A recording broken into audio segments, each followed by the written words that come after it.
गणेशाय नमो नमः। নমস্কার, সকলকে স্বাগত। শুরু করছি জ্যোতিষ অনুষ্ঠান হিতৈষী। আজ আলোচনা করব মকর রাশি 2024 এপ্রিল মাস কেমন যাবে। গত মার্চ মাসে আপনাদের সম্বন্ধে আমি আলোচনা করেছিলাম এবং সেই ভিডিওটি অত্যন্ত জনপ্রিয় হয়েছে। সেখানে আমি যা যা উল্লেখ করেছিলাম আশা করছি সব কিছুই আপনাদের জীবনে মিলেছে। আজকে এপ্রিল মাসের সম্বন্ধে বিশদ আলোচনা করব। এপ্রিল মাসের দুদিন পেরিয়ে গেল, আমি ভিডিওটি একটু দেরি করে শুরু করেছি। যাই হোক, এখনও পুরো মাসটাই আছে। আমি কয়েকটা বিষয়ে আপনাদেরকে প্রথমেই জানিয়ে দিই যে মকর রাশির এপ্রিল মাসের সময় যথেষ্ট ভালো থাকবে, তবে দুটো বিষয় একটু সতর্ক থাকা দরকার। তো ভিডিওটি শুরু করার আগে আমি গোচরে গ্রহ পজিশন জানিয়ে দিই। আপনার রাশির চতুর্থে অর্থাৎ মেষ রাশিতে অবস্থান করছে বৃহস্পতি। ওই বৃহস্পতি পুরো এপ্রিল মাস জুড়ে মকর রাশি চতুর্থে অবস্থান করবে এবং মে মাসের 1 তারিখে বৃহস্পতি গোচরে গৃহ পরিবর্তন করবে। তখন থেকে মকর রাশির আরও ভালো শুরু হবে। তবে এই ভিডিওতে বিশদভাবে আলোচনা করব এপ্রিল মাস সম্বন্ধে। আপনার চতুর্থ ঘর অর্থাৎ মেষ রাশিতে বৃহস্পতি অবস্থানের পর আর কোনো গ্রহ নেই। এরপরে একদম কন্যা রাশিতে অর্থাৎ আপনার নবম স্থান ভাগ্যস্থানে কেতু অবস্থান করছে। তারপরে অবস্থান করবে চন্দ্র। আমি ছকটা স্ক্রিনে ডিসপ্লে করছি, আপনারা দেখতে পাচ্ছেন। 3রা এপ্রিল 2024 গ্রহ সন্নিবেশ। এরপর মকর রাশির দ্বিতীয় স্থান অর্থাৎ ধনস্থানে শনিদেব থাকছেন এবং সাথে থাকছে মঙ্গল। অর্থাৎ শনি মঙ্গলের যোগটা মকর রাশির দ্বিতীয় স্থান অর্থাৎ ধনস্থানে হয়ে যাচ্ছে। এই মঙ্গল 23 তারিখ পর্যন্ত থাকবে। কিন্তু মকর রাশির পক্ষে ভালো যেটা, সেটা হচ্ছে আপনার রাজ্যকারক গ্রহ শুক্র মীন রাশিতে তুঙ্গস্থ হয়ে অবস্থান করছে। আগে থেকে মীন রাশিতে রাহুর অবস্থান আছে এবং বৃহস্পতির সঙ্গে আপনার চতুর্থ স্থানে বুধ অবস্থান করছে। ওই বুধ 9 তারিখে বক্রী হয়ে মীন রাশিতে ফিরে আসবে। তো এক্ষেত্রে মকর রাশির পক্ষে এপ্রিল মাস যথেষ্ট ভালো থাকবে। তার কারণটা আমি বলে দিচ্ছি, কোন কোন বিষয়ে আপনারা ভালো পাবেন এবং কোন কোন বিষয়ে সতর্ক থাকা দরকার সেটাও আমি উল্লেখ করব। তার আগে মকর রাশির সম্বন্ধে কিছু আমি বলে দিই। মকর রাশির এমনিতেই যে স্বভাবসুলভ ভঙ্গি, তাতে মকর রাশি সকলের সঙ্গে মানিয়ে নিতে পারে। অর্থাৎ সকলের সাথে মানিয়ে নেবার যে প্রবৃত্তি, সেটা মকর রাশির মধ্যে বিদ্যমান। এছাড়া মকর রাশি ঈশ্বর বিশ্বাসী হয়, দয়ালু প্রকৃতির হয়, সকলকে সহজে বিশ্বাস করে ফেলে, যার জন্য জীবনের বেশ কয়েকটি ক্ষেত্রে প্রতারণা বা সমস্যার সম্মুখীন হতে হয়। আত্মীয় স্বজন বন্ধু বান্ধব পক্ষে থাকলেও কিছু গুপ্ত শত্রু বিদ্যমান থাকে। মোট কথা জীবনের প্রতিটি ক্ষেত্রে চড়াই উতরাই এবং উত্থান পতন এই নিয়ে জীবনযাত্রায় নির্বাহ করতে হয়। এই যে রাশিফল আমি বলবো, এই রাশিফল মকর লগ্ন এবং মকর রাশি উভয়ের ক্ষেত্রেই মিলবে। যারা মকর লগ্নের জাতক জাতিক আছেন তারাও এই রাশিফল ফলো করুন এবং মকর রাশির তো মিলবেই। কিন্তু রাশিফল মানে গ্রহ নক্ষত্রের প্রভাব অনুযায়ী আগে ভাগে পূর্বাভাসগুলো জানিয়ে দেওয়া। সেক্ষেত্রে আপনার জন্মকালে গ্রহ পজিশন যদি ভালো থাকে, আপনার যদি শুভ গ্রহের দশা থাকে, তবে রাশিফলে যদি শুভ প্রভাব থাকে আপনি সেই শুভ ফলটা অনেক বেশি মাত্রায় পাবেন। আবার জন্মকালে যদি আপনার কোনো অশুভ গ্রহের সন্নিবেশ থাকে বা অশুভ গ্রহের দশা চলে, অশুভ অধিপতির দশা চলে, তাহলে রাশিফল যদি শুভ ফলদায়ক হয় সেক্ষেত্রে তত শুভ আপনি পাবেন না। আবার রাশিফলে যদি কয়েকদিনের জন্য কোনো সমস্যা থাকে, কোনো সতর্কবার্তা আমি জানিয়ে দিই, তাহলে জন্মকালে যাদের ভালো সময় আছে তাদের কিন্তু তত সমস্যায় পড়তে হবে না। অর্থাৎ আপনার ন্যাটাল চার্ট বা বার্থ চার্ট সেটা সবসময়ই বেশি মাত্রায় আপনাকে সাহায্য করবে এবং সেটাই সম্পূর্ণ ফলাফলদায়ক। তবে গোচরের গ্রহদের যে অবস্থান সেটা আমাদের জীবনে কতটা প্রভাব দেয় সেটা মকর রাশি বা কুম্ভ রাশির মানুষেরা নিশ্চয়ই বুঝতে পারছেন, কারণ তাদের 7.5 চলছে। বিগত কয়েক বছর ধরে মকর রাশি খুব দুশ্চিন্তার মধ্যে আছেন। নানান সমস্যা, বিশেষ করে অর্থনৈতিক সমস্যা, কর্মে বাধা, হওয়া কাজ হতে গিয়ে আটকে যাওয়া, নানান দিক থেকে সমস্যা, পারিবারিক ক্ষেত্রে বেশ কিছু ঝঞ্ঝাট, এগুলো আপনাদের ফেস করতে হচ্ছে। এই যে 6 থেকে 6.5 বছর আপনাদের যাচ্ছে সেটা কিন্তু খুব সুখকর চলছে না। এবং বিশেষ ক্ষেত্রে করোনার পর থেকে অর্থাৎ 2019-এর পর 2020, 21, 22, 23 সাল আপনাদের পক্ষে নানান সমস্যা, নানান ঝঞ্ঝাট, প্রতিটি পদে পদে ব্যাঘাত, এরকম অনেক কিছু ফেস করতে হয়েছে। তো এরপর থেকে মকর রাশির ভীষণ ভালো সময় আসছে। মকর রাশির 7.5 এখনও কাটেনি, 2025 সালে কাটবে। প্রায় বছর খানেক এখনো দেরি আছে। তবে 7.5 কাটার আগেই তার প্রভাব অনেকটা ক্ষীণ হতে শুরু করবে, অর্থাৎ এরপর থেকে যে 7.5 দুষ্প্রভাব সেটা কিন্তু ততটা ফেস করবেন না। তার কারণ হচ্ছে আপনার রাশির দ্বিতীয় অর্থাৎ ধনস্থানে শনিদেব অবস্থান করছেন। আপনার রাশিপতি এবং আপনার ধনপতি দুটোরই মালিক কিন্তু শনিদেব, এবং সেক্ষেত্রে শনি নিজের ঘরে অর্থাৎ স্বক্ষেত্রে অবস্থান করছে এবং ধনপতি ধনস্থানে থাকার জন্য এরপর থেকে আপনি খুব ভালো সময় পেতে আরম্ভ করবেন।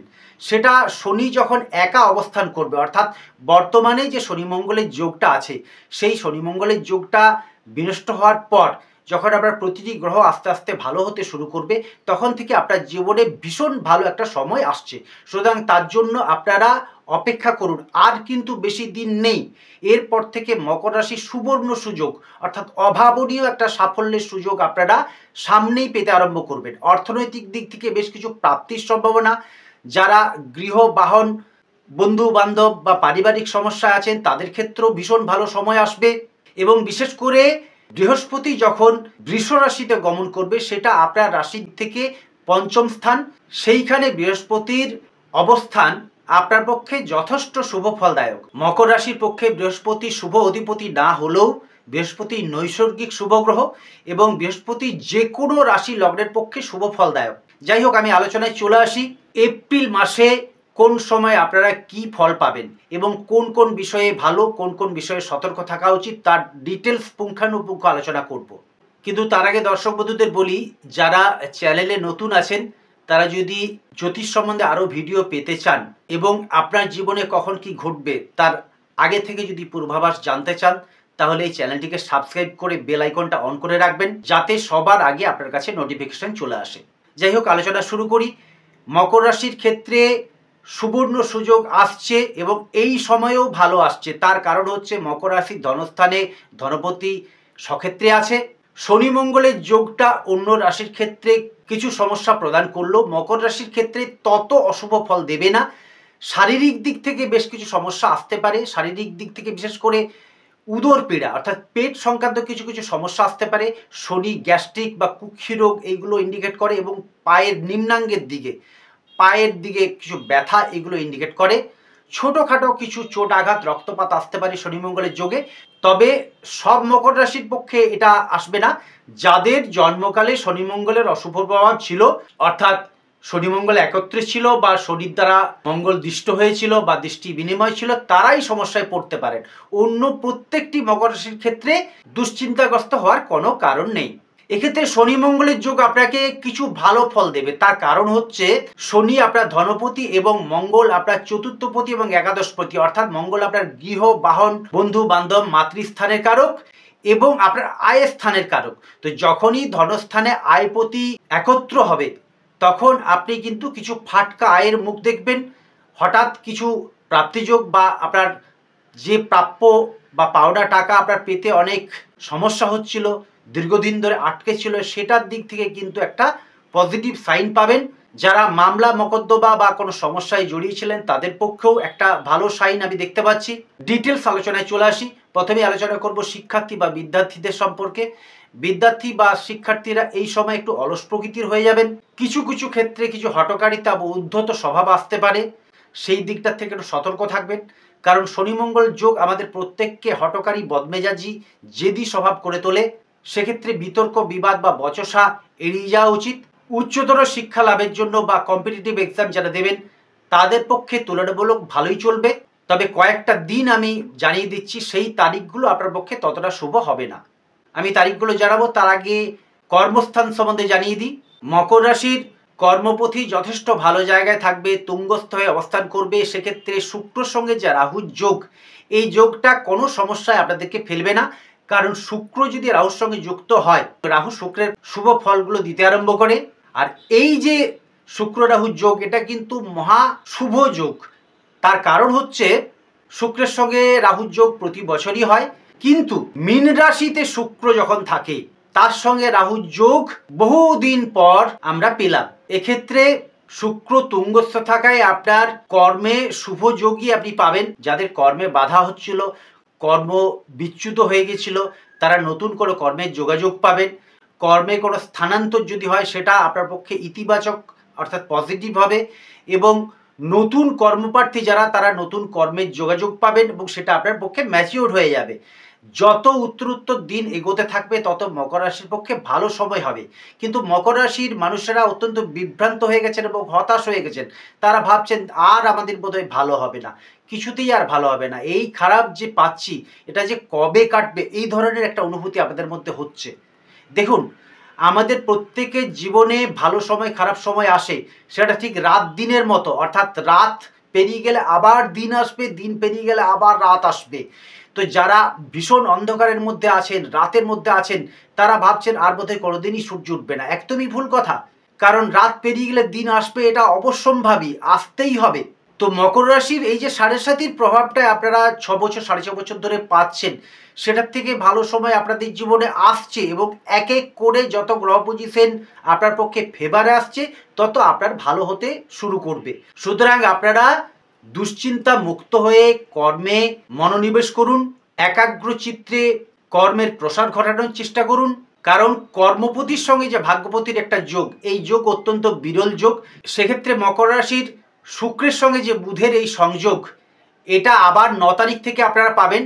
10 তারিখের পর থেকে শুক্র বুধের যে যোগ, সেটা আপনার পক্ষে অত্যন্ত শুভ ফলদায়ক। এবং 14 তারিখের পর থেকে যখন রবি রাহুর যোগটা মুক্ত হয়ে রবি আপনার চতুর্থ স্থানে প্রবেশ করবে, তখন থেকে আপনার আরও ভালো হতে শুরু করবে। তবে ওই সময় আপনি কয়েকটি বিষয়ে সতর্ক থাকবেন। পরিবারের কারো স্বাস্থ্যহানি, মাতা বা মাতৃস্থানীয় কারো শারীরিক সমস্যা, বয়স্ক বা বয়স্কা কোনো আত্মীয় স্বাস্থ্য বা শারীরিক সমস্যা দেখা দিতে পারে, এবং বন্ধু বান্ধবের দিক থেকে কিছু অসহযোগ এই সময় আসতে পারে। সেটা মাত্র কয়েকটা দিন। তো বিদ্যা বিষয়ে আমি বললাম, কর্ম বিষয়ে বললাম, কর্মে আপনাদের যথেষ্ট শুভফল থাকবে। কর্মপতি ভাগ্যপতি একত্র হওয়ার জন্য এই সময় নতুন কর্মযোগ একদম আপনার দোরগোড়ায় চলে আসতে পারে। আপনি যদি সেই সুযোগটাকে কাজে লাগান তবে আপনার পক্ষে সেটা ইতিবাচক হবে। এরপর ব্যবসার বিষয়ে চলে আসি। ব্যবসা মকর রাশির সবসময়ই উত্থান পতন থাকে। যারা সেলফ এমপ্লয়েড জব করেন, যারা ঘুরে ফিরে কাজকর্ম করেন, তাদের পক্ষে মাসের কয়েকটা দিন শুভ এবং কয়েকটা দিন অশুভ যোগ থাকবে। আপনার রাশির সপ্তম অধিপতি চন্দ্র যেদিন শনির সঙ্গে যুক্ত থাকবে, রাহুর সঙ্গে যুক্ত থাকবে এবং সিংহ রাশিতে অষ্টমে অবস্থান করবে, সেদিন আপনার পক্ষে কিছু কিছু সমস্যা আসতে পারে। এছাড়া ব্যবসায়ীদের পক্ষে এপ্রিল মাস যথেষ্ট শুভ থাকবে। যেহেতু ভাগ্যপতি এবং কর্মপতি আপনার সহায় হয়ে যাচ্ছে, তাই ব্যবসা ক্ষেত্রেও ভাগ্যবৃদ্ধি হবে এবং ব্যবসা কর্মেরও প্রসার ঘটতে থাকবে। যারা হার্ডওয়্যারের বা কঠিন দ্রব্যের ব্যবসা করেন তাদের পক্ষেও শুভযোগ থাকবে। এছাড়া যারা শেয়ার ট্রেডিং, অনলাইন ইত্যাদি ব্যবসায় জড়িয়ে আছেন, তাদের পক্ষে মাসের প্রথমার্ধে একটু সন্তর্পণে থাকা উচিত। অধিক মাত্রায় লগ্নি করার বিষয়ে সতর্ক থাকবেন। মাসের দ্বিতীয়ার্ধ আপনার পক্ষে শুভ হবে এবং শুক্র যখন মেষ রাশিতে গমন করবে, সেটা 24 তারিখের পর, সেই সময় থেকে আপনার জীবনে নানান দিক থেকে উন্নতি শুরু হতে থাকবে। এরপর প্রেম, বিবাহ, অ্যাফেয়ার ইত্যাদি সম্পর্কে আলোচনায় চলে আসি। যারা অ্যাফেয়ার বা কোনো সম্পর্কে জড়িয়ে আছেন তাদের পক্ষে এই মাসটা যথেষ্ট শুভ থাকবে। তবে আমি কয়েকটা তারিখ ইন্ডিকেট করে দিচ্ছি, ওই তারিখগুলোর প্রতিটি ক্ষেত্রে বর্জন করার চেষ্টা করবেন। সেটা আপনার কর্মের ক্ষেত্রে হোক, ব্যবসা ক্ষেত্রে বা বিবাহ, প্রেম, যে কোনো ক্ষেত্রে ওই তারিখগুলো একটু সতর্ক থাকবেন। এরপরের যে আলোচনায় চলে আসি, যারা দীর্ঘদিন ধরে বিবাহের চিন্তাভাবনা করছিলেন বা বিবাহের চেষ্টা করছিলেন, ম্যাচিওর হচ্ছিল না, হতে গিয়ে বাধা আসছিল বা দেখা দেখি যোগাযোগ হয়েও কেটে যাচ্ছিল, তাদের ক্ষেত্রে কিন্তু একটা দারুণ যোগাযোগ আসছে। শুক্র যখন মেষ রাশিতে গমন করবে, অর্থাৎ 24 তারিখের পর থেকে ওই যোগটা ভীষণভাবে প্রবল থাকবে এবং 1 মে থেকে বৃহস্পতি যখন বৃষ রাশিতে গমন করবে, তারপর থেকে সময় আপনার অত্যন্ত ভালো হতে শুরু করবে। তবে বৃহস্পতি বৃষ রাশিতে গেলেও কয়েকদিনের মধ্যে অস্তমিত হয়ে যাবে। এই অস্তমিত ভাবটা কাটার পর মকর রাশির জীবনে দারুণ সময় আসবে, সেটা জুন মাস থেকে। সেই বিষয়ে আমি পরবর্তীকাল আলোচনা করব, কারণ প্রত্যেক মাসে যে মাসিক রাশিফলগুলো বলি আপনারা সেগুলো ফলো করতে থাকুন এবং সেক্ষেত্রে আগে ভাগে জেনে যদি কাজকর্মে অগ্রসর হন তাহলে সফলতা অধিক মাত্রায় পেতে থাকবেন। অর্থাৎ যখন আপনার ভালো সময়, সেই সময়টাকে যদি আপনি ব্যবহার করেন, আপনি অনেক বেশি ভালো ফল লাভ করবেন। আর যে সময় আপনার সতর্ক থাকা উচিত, অশুভ সময়, সেই সময়গুলোকে যদি বর্জন করেন তাহলে কিন্তু আপনি নানান দিক থেকে সুরক্ষিত থাকবেন। এরপর দাম্পত্য বিষয়ে বলি। দাম্পত্য সম্পর্ক আগের থেকে ভালো হতে থাকবে। কিছু ক্ষেত্রে খুঁটিনাটি বিবাদ বা বচসা যাদের ছিল তারা মানিয়ে নিতে পারবেন এবং নতুন করে একটা সহাবস্থান হতে থাকবে। এছাড়া এপ্রিল মাসে আপনার আয় উন্নতি যোগ কিন্তু প্রবলভাবে থাকছে। শারীরিক কিছু সমস্যা, উদরপীড়া, এই ব্যাপারে আমি বলেছি। আর যাতায়াতের ব্যাপারে একটু সতর্ক থাকবেন, বিশেষ করে যারা বাইক বা স্কুটার চালান বা যারা ড্রাইভিং করেন, তারা এই শনি মঙ্গলের যোগটা যতদিন থাকবে 23শে এপ্রিল পর্যন্ত একটু সতর্ক এবং সাবধান থাকবেন। এবং ভ্রমণ বা তীর্থ ভ্রমণের ক্ষেত্রে এই সময়টা বর্জন করলে ভালো হয়। এমনিতেই মকর রাশি একটু ঈশ্বর বিশ্বাসী, ধর্মভীরু টাইপের হয়। এই সময় আপনি কিছু সদ্গুরু বা কোনো আধ্যাত্মিক চেতনা সম্পন্ন মানুষের দেখা পাবেন এবং তার দ্বারা অনুপ্রাণিত হবেন। বৃহস্পতি যখন বৃষ রাশিতে গমন করবে 1 মে, তারপর থেকে আপনার মান সম্মান বৃদ্ধি পেতে থাকবে। সন্তান ক্ষেত্র যথেষ্ট ভালো থাকবে। সন্তানের উচ্চশিক্ষা বা কর্ম বিষয়ে কিছু শুভ যোগ পাবেন এবং সন্তানের কৃতিত্বে গৌরবান্বিত অনুভব করবেন। ওভারঅল বিচারে মকর রাশির পক্ষে এপ্রিল মাস যথেষ্ট ভালো থাকছে। তবে যতদিন শনি মঙ্গলের যোগটা আছে, শারীরিক দিক থেকে একটু সতর্ক থাকবেন। অম্লরোগ, গ্যাস, উদরপীড়া, ফুড পয়জনিং, এই কিছু সমস্যায় পড়তে পারেন। আর এই 2024 সাল কেতু আপনার ভাগ্যস্থানে অবস্থান করবে, সেক্ষেত্রে রাহু প্রলোভিত করে আপনাকে বিপথে পরিচালিত করতে পারে। লোভের বশবর্তী হয়ে কোনো বিষয়ে লগ্নি করার ব্যাপারে একটু সতর্ক থাকবেন। আর যারা নতুন গৃহ নির্মাণ করতে চাইছেন বা গৃহ পরিবর্তন করবেন, তাদের পক্ষে বলছি এই চৈত্র মাসটা বর্জন করবেন। 14ই এপ্রিলের পর থেকে গৃহ নির্মাণ যোগ, গৃহ পরিবর্তন আপনার পক্ষে শুভ হবে। এই ছিল মকর রাশি বিষয়ে 2024 সালে এপ্রিল মাসের রাশিফল। আপনারা রাশিফল দেখতে থাকুন, সেক্ষেত্রে আগে ভাগে আপনার সম্বন্ধে জানতে পারবেন, ভালো সময়গুলো ব্যবহার করতে পারবেন এবং যে বিষয়ে সতর্ক থাকা দরকার সেগুলো জেনে সাবধান থাকতে পারবেন এবং শুভ যোগগুলোকে কাজে লাগাতে পারবেন। তার জন্য যারা চ্যানেলে নতুন আছেন, চ্যানেলটা সাবস্ক্রাইব করে বেল আইকনটা অন করে রাখবেন। আজকের ভিডিও এখানেই শেষ করছি। ঈশ্বরের কাছে কামনা করি আপনার আগামী দিনগুলো আরও ভালো হোক। ভালো থাকুন, সুস্থ থাকুন। নমস্কার।